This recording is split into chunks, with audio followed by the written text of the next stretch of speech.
think it would be rather precocious to make a full-length feature film about oneself.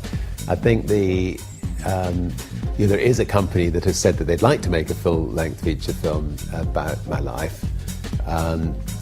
There's something in me which says that feature films about people's lives should be after they've gone rather than when they're alive.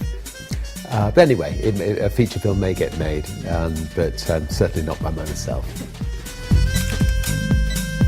Well, it's interesting times for anyone in business at the moment, and they're challenging times. I think Virgin is better set up than most companies, and we will continue to develop even in these difficult times. In America, for instance, we've just set up a domestic airline, Virgin America, and it's going extremely well. And it's just won Condé Nast Traveler, Best Airline in America award and Best Business Airline as well.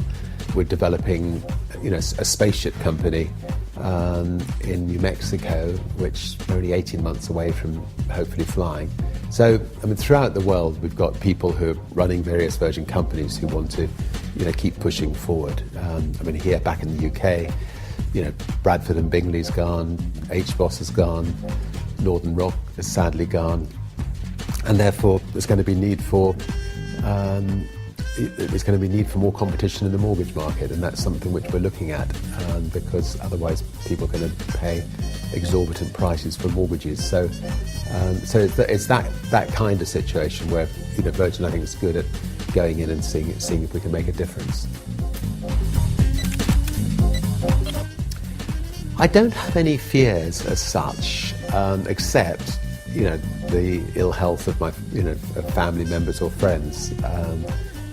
I don't mind falling flat on my face, if I think I can, knock Coca-Cola into number 2 position and I fail with Virgin Cola, and I'll pick myself up and move on to something else. So I don't actually fear failure, but I'd love my parents to live forever and my children to live forever and for all of us to live forever. Obviously, except that's not going to happen. So I don't sort of stay awake at night worrying about it, but obviously would like a healthy friends and family.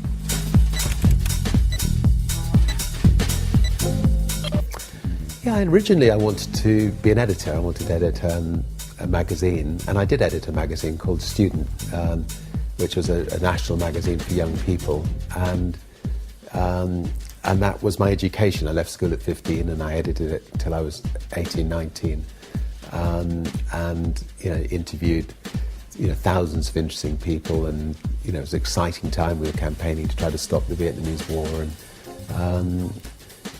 but I soon realised I had to become an entrepreneur for the magazine to survive. I had to worry about the printing and the paper manufacturing and the distribution, and so in a sense became an entrepreneur by mistake.